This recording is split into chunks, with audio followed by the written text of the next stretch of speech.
வணக்கம் கடவுளூர் டிவியில் இருக்கிற லட்சுமண அன்பு வணக்கங்கள். இப்போ நம்ம பார்க்க போகிறது வார ராசி பலன் 29ஆம் தேதியிலேருந்து 5ஆம் தேதி வரை எப்படி இருக்குன்னு பார்ப்போம். ஸோ எப்போதுமே சொல்கிறதால் லக்னத்துக்கு பாருங்கள், ராசிக்கு பார்ப்பது லக்னத்துக்கு பார்க்க ரொம்ப சூப்பராக இருக்கும். உதாரணமாக ஒரு மகர லக்னம் விருச்சிக ராசினா நீங்கள் விருச்சிக ராசிக்கான பலன்களை பார்க்குறது மகர ராசிக்கான பலன்களை பார்க்கும்போது ரொம்ப சூப்பராக இருக்கும். அதே நேரத்தில் இதில் முதல்ல பொது பலன்கள் வரும். ஸோ அதுக்கப்புறம் தசாபுத்தி பலன்கள் வரும். ஸோ அந்த உங்களுடைய தசாபுத்தி என்னென்ன நடக்குதோ அதையும் மிங்கிள் பண்ணி பார்க்க ரொம்ப பர்ஃபெக்டாக இருக்குன்றது தான் உண்மையான விஷயம்.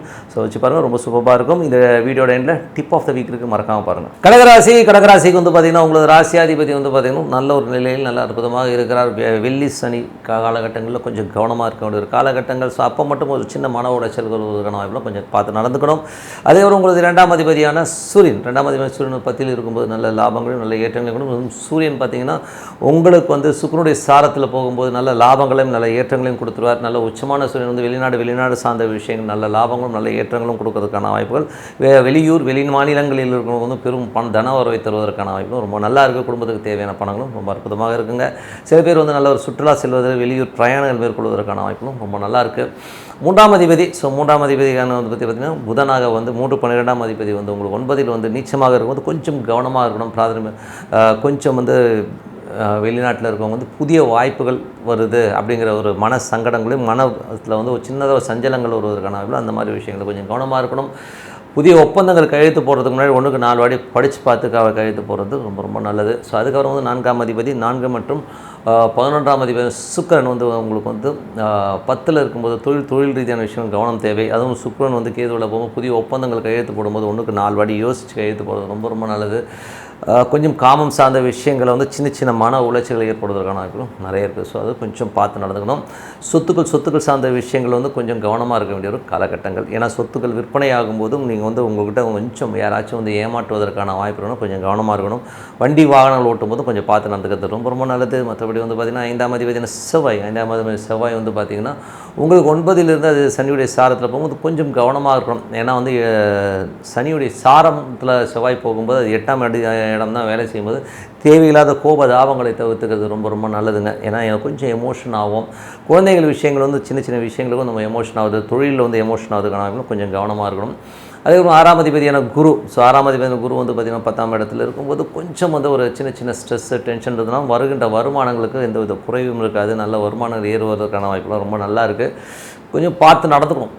வேலையில் கொஞ்சம் பார்த்துக்கணும். உங்கள் அங்கீகாரம் கொடுத்தாலும் சின்ன ஒரு விஷயங்கள் தடுமாற்றி நிற்பீங்க. ஏன்னா அந்த அஸ்தங்கம்ங்கிற ஒரு விஷயம் நடக்கும். ஸோ அதனால் எல்லாமும் இருந்து ஏதோ இல்லாத மாதிரி ஒரு ஃபீலை கண்டிப்பாக கொடுத்துருங்க. 7ஆம் அதிபதி 8ல் இருக்கும்போது கணவன் மனைவியோட சின்ன ஒரு மன உளைச்சல் ஏற்படுவதற்கான வாய்ப்பு கொஞ்சம் கவனமாக இருக்கணும். ஏன்னா கொஞ்சம் மற்றவங்கள்ட்ட இன்ட்ராக்ஷன் பண்ணும்போது திடீர்னு எமோஷன் ஆகிடும். ஸோ அந்த எமோஷன் வராமல் பார்த்துக்கிறது ரொம்ப நல்லது.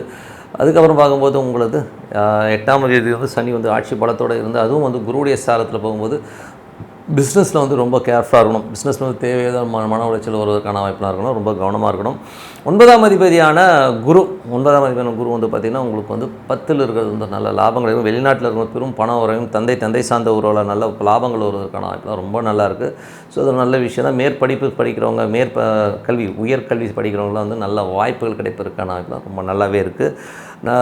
மற்றபடி பார்த்திங்கன்னா உங்கள் தொழில் சார்ந்த விஷயங்கள் கவனம் தேவை. தொழில் பார்த்திங்கன்னா நல்ல ஒரு லெவலில் போகணும்னு நினச்சா கூட தேவையில்லாத ஒரு மன உளைச்சல் டென்ஷன்ஸ் வருவதற்கான கொஞ்சம் பேராசையை தவிர்ப்பது ரொம்ப நல்லதுங்க. 11ஆம் அதிபதி சுக்கிரன் பார்த்திங்கன்னா உங்களுக்கு 10ல் இருக்கும்போது கொஞ்சம் தொழில் ரீதியான விஷயங்கள் பார்த்திங்கன்னா லாபத்தை நோக்கி போனாலும் கொஞ்சம் தேவையில்லாத ஒரு மனசலனங்கள் சந்தேகங்கள் வருவதற்கான வாய்ப்புகளும் கொஞ்சம் அதை மட்டும் தூக்கி இருந்துச்சுன்னா எல்லாமே சிறப்பாக இருக்குங்க.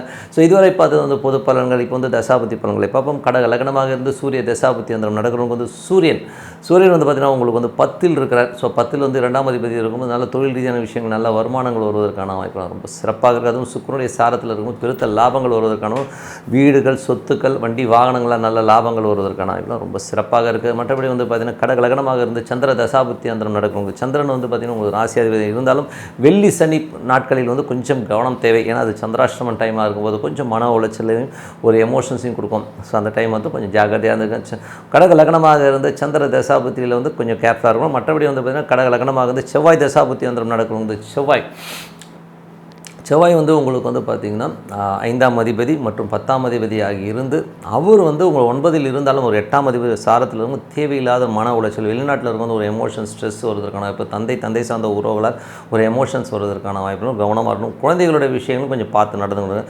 கொஞ்சம் கம்முன்னு இருங்க. கொஞ்ச நாள் தான் இதெல்லாம் வந்து வேகமாக போகிற கிரகங்கள். இதனால் வந்து பெரிய மன உளைச்சல் சின்னதாக இருக்கும். ஒரு நாள் 2 நாள் இருக்கும். ஒரு வாரத்தில் எல்லாமே ஃப்ரீ ஆகிடும். ஸோ அதனால் வந்து ரொம்ப பெருசாக எடுத்துக்க வேணாம் தான் சொல்லணும். அதுக்கப்புறம் பார்க்கும்போது உங்களுக்கு 6ஆம் அதிபதி. ஸோ உங்களுக்கு வந்து கடக லக்னமாக இருந்து ராகு தசாபுத்தி அந்தரம் நடக்கும். ஸோ ராகு தசாவில் வந்து பார்த்திங்கன்னா உங்களுக்கு வந்து ராகு வந்து 9இல் இருக்கும்போது என்ன மாதிரி விஷயம் ராகு வந்து 9இல் இருக்கும்போது வெளிநாடு ரொம்ப சிறப்பாக இருக்கும். அது புதனுடைய சாரத்தில் போகும்போது கொஞ்சம் எமோஷன்ஸு நம்மளை ரொம்ப இன்சல்ட் பண்ணுறாங்களோ நம்மளுக்கு வந்து கொடுக்க வேண்டிய மரியாதை கொடுக்கலைங்கிற மாதிரியான விஷயங்கள்லாம் இருக்கும். ஸோ அதை மட்டும் கொஞ்சம் தள்ளி வச்சிங்கன்னா எல்லாமே சிறப்பாக இருக்கும். கடக லக்னமாக இருந்து குரு தசாபுத்தி அந்தரம் குரு வந்து பார்த்திங்கன்னா உங்களுக்கு குரு வந்து 10இல் இருக்கும்போது நல்ல ஒரு ஏற்றங்களை தருவதற்கான தன வரவுகள் வருவதற்கான வாய்ப்பு ரொம்ப நல்லா இருக்குது. அதுவும் வந்து பார்த்திங்கன்னா குரு சூரியன் ஒன்றா இருக்கும். சில நேரங்களில் வந்து ஒரு பிளாங்காக ஒரு ஃபீல் கிடைக்கும். அதெல்லாம் வந்து சும்மா தற்காலிகமானதான். மற்றபடி எல்லாமே சிறப்பு தான். கடக லக்னமாக இருந்து சனி தசாபுத்தி அந்தரம் நடக்கும்போது சனி வந்து பார்த்திங்கன்னா உங்களுக்கு உங்களது ராசிக்கு 8இல் இருக்கும்போது கொஞ்சம் கவனமாக இருக்கணும். தொழில் ரீதியான விஷயங்கள் ரொம்ப கவனம் தேவையில்லாத ஒரு மன உளைச்சல் டென்ஷன் ஸ்ட்ரெஸ்லாம் வரதுக்கான வாய்ப்பு ரொம்ப கவனமாக இருக்கணும். அதுக்கப்புறம் கடக லக்னமாக இருந்து புதன் தசாபுத்தி அந்தரம் நடக்கும். புதன் வந்து நீச்சமாக உங்களுக்கு வந்து இருக்கும்போது கொஞ்சம் அந்த 9ஆம் இடம் பண்ணும்போது தந்தை சார்ந்த உறவுகளால் வந்து யாருக்கெல்லாம் புதன் தசாபுத்தி அந்தரம் கொஞ்சம் மன உளைச்சலும் அதனால் வந்து சொத்துக்கள் பாக பிரிவினெல்லாம் இப்போ பேசாமல் இருக்கிறது ரொம்ப நல்லதுங்க. ஸோ சொத்துக்கள் விற்பனை கூட கொஞ்சம் ஒரு வாரம் 10 நாள் கழிச்சு பண்ணுறது ரொம்ப நல்லது. மற்றபடி வந்து கடக லக்னமாக இருந்து கேது தசாபுத்தி அந்தரம் கேது வந்து சந்திரனுடைய சாரத்தில் இருந்து அது சந்திரன் வந்து உங்களுக்கு வந்து புதன் வெள்ளி சனியில் வந்து கொஞ்சம் எமோஷனை கொடுப்பதற்கான வாய்ப்பு ரொம்ப கவனமாக இருக்கணும். மற்றபடி எல்லாமே சிறப்பு தான். அதுக்கப்புறம் இப்போ வந்து கடக லக்னமாக வந்து சுக்கிர தசாபுத்தி அந்த சுக்கிரன் வந்து 10இல் இருந்து அது வந்து கேதுடைய சாரத்தில் போகும்போது புதிய பிஸ்னஸ் பிளான்ஸ்லாம் இருக்கும். பட் இருந்தாலும் சின்ன சந்தேகங்களை நிறைய ஏற்படுத்தும். ஸோ சந்தேகங்கள் கொஞ்சம் யோசித்து கொஞ்சம் பொறுமையாக ஒரு 2-3 நாள் போஸ்ட்பான் பண்ணிட்டீங்கன்னா எல்லாமே சரியாயிடும். இதெல்லாம் ஒரு வேகமாக நகர கிரகங்கள். அதனால் ஒரு 1 வீக் போஸ்ட்பான் பண்ணிட்டீங்கன்னா எல்லாமே கிளியர் ஆகிடும்ன்றது தான் உண்மையான விஷயம். ஸோ மற்றபடி என்னங்க என்னை பொறுத்த ஒரு நல்ல ஒரு பிரார்த்தனை மனதார இறைவனை பிரார்த்தனை கண்டிப்பாக அடுத்த லெவல் போகிறதுக்கான வாய்ப்பு தான் ரொம்ப சிறப்பாக இருக்குது. Tip of the week. So tip of the வீக்கில் இந்த வாட்டி வந்து ஒரு டிஃப்ரெண்ட்டான ஒரு சப்ஜெக்டை தான் பார்க்க போகிறோம். ஸோ என்ன மாதிரி சப்ஜெக்ட் அப்படின் போது இதுவரை வந்து பார்த்திங்கன்னா நிறைய இந்த ஜோதிட துணுக்குகள் இதெல்லாம் பார்த்தாலும் நம்ம தசாபுத்திங்கிற ஒரு விஷயம் தான் வந்து நமக்கு வந்து இந்த வாழ்க்கையை நிர்ணயம் பண்ணும். ஸோ இதுவரை வந்து ஒரு தசாபுத்தி எப்படி பார்ப்போம், லக்னத்தில் வந்து 5ஆம் அதிபதி 6ஆம் அதிபதி இந்த மாதிரி தொடர்புகள் இந்த மாதிரி விஷயங்களை தான் நம்ம பார்த்துட்டு வரோம். ஆனால் நான் உயர் எனது குருநாதர் திரு தங்கப்பாண்டியன் அவர்கள் வந்து ஒரு வித்தியாசமான ஒரு கோணத்தில் வந்து ஒரு தசாபுத்தியை பற்றி கொடுத்துருந்தார். ஸோ அதை பற்றி தான் நான் இதில் வந்து சொல்ல போகிறேன்.